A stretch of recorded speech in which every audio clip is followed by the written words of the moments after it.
We're fewer than 100 days into the new Congress, but elections are on a lot of minds this week. Two key congressional seats are up for grabs in Florida, and as we heard earlier, so is a swing seat on Wisconsin State Supreme Court. Plus, President Trump is talking openly about staying in office for a constitutionally prohibited third term. For more, we are joined by our Politics Monday team. That is Amy Walter of the Cook Political Report with Amy Walter and Tamara Keith of NPR. Good evening. So nice to see you both. Great to see you. Great to see you. Let's talk about the Supreme Court case. Dima touched upon this in her very good report. But Amy, how much can you read into the results of a single state's Right. Supreme Court race? Right. This far away from the 2026 midterm elections.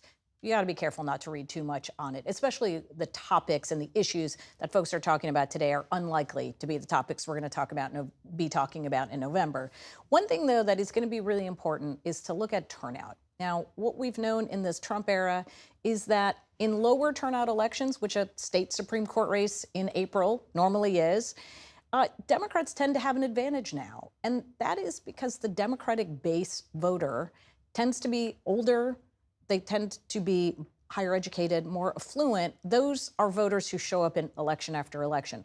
Trump's core base are people that don't always show up in off-year elections. They show up in presidential elections. So this is a really big test to see if the Trump coalition is actually going to turn out. And Elon Musk is spending a lot of money doing just that, arguing that they can actually get those people who normally aren't paying much attention to politics without Donald Trump off of the couch and into the voting place. Because Elon Musk cuts both ways in that regard. I mean, he can be a big driver for the MAGA base, but he can also bring Democrats out because they're furious. Right, and this is the first big proxy battle of this new Trump era.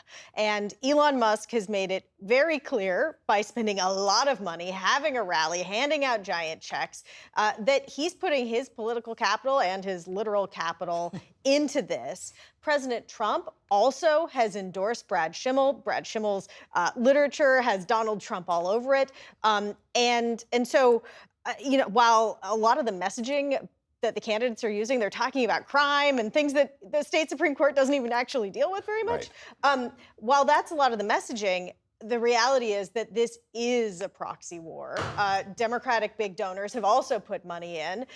Democratic small donors from all over the country are sending their dollars into this race. And so you have this record-breaking state Supreme Court race. I will say, as Amy cautions, in April of 2023, the Democratic-backed candidate for a state Supreme Court seat, she won, and everybody said, wow, abortion is going to be this huge factor in the 2024 presidential race. And in the end, Donald Trump won Wisconsin. It's this 50-50 state.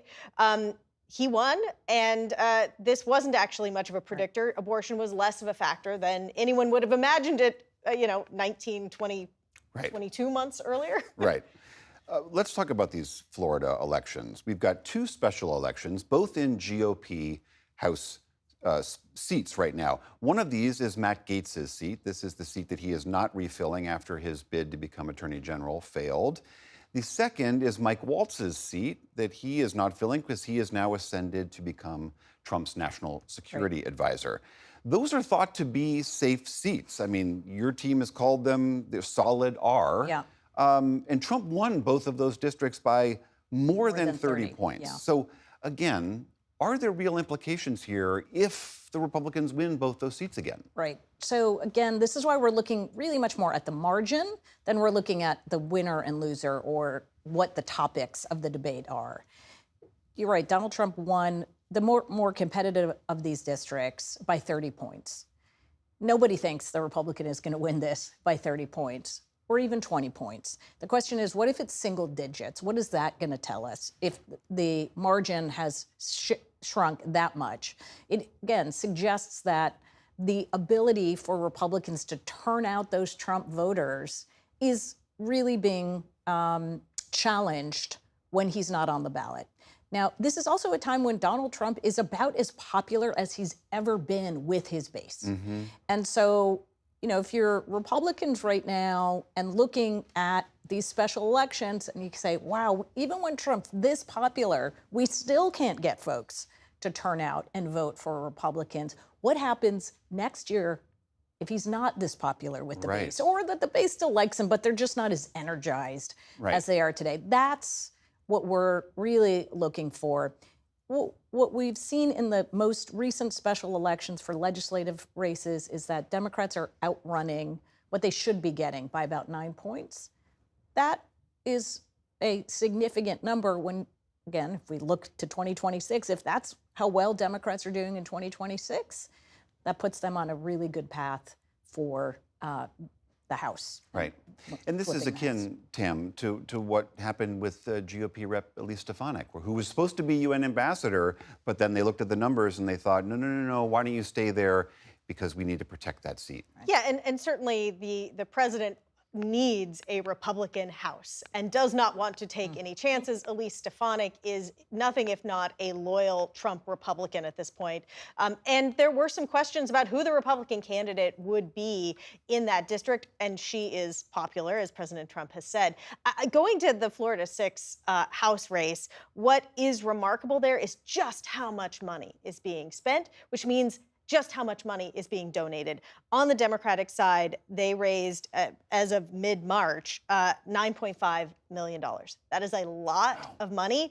That would put it in the top 20 for the races that happened in 2024 of House races. If the Democrat comes up well short, that's a big question for Democrats about where they're putting their money. Let's shift one more gear here. Staying with you, Tim, last night on Air Force One, you asked President Trump about these repeated comments that he has made about assuming the presidency for a third time, which we know the Constitution says you can't do. Let's listen to what he had to say. I don't want to talk about a third term now because no matter how you look at it, we got a long time to go. We have a long time. We have almost 4 years to go, and that's a long time. But despite that, so many people are saying, you've got to run again. They love the job we're doing. Most importantly, they love the job we're doing. Are you planning to leave office January 20th, 2029, or are you saying you might not? Go ahead. Any other questions? For people who didn't catch that, that's you saying, are you planning on sticking around? And he says, any other questions? He didn't want to answer, but he cannot get around the Constitution, can he? There are some novel legal theories that are being floated by the likes of Steve Bannon and others of that ilk. And no, he can't get around the Constitution, but that doesn't mean that people aren't actually talking about it. And the fact that President Trump isn't dismissing it out of hand means that it can't be ignored. Even if a lot of people still think that it's a joke, even if he's smiling when he's saying it, it's something that cannot be completely dismissed. Do you think this is just idle talk? Should we just No, not be? I think you should take him literally and seriously with all these matters. And quite frankly, he's seen that there's not been much pushback on much of what he's doing from anybody. Why would he not try to do this? Amy Walter, Tamara Keith, so nice to see you both. Thank you for being here. You're welcome.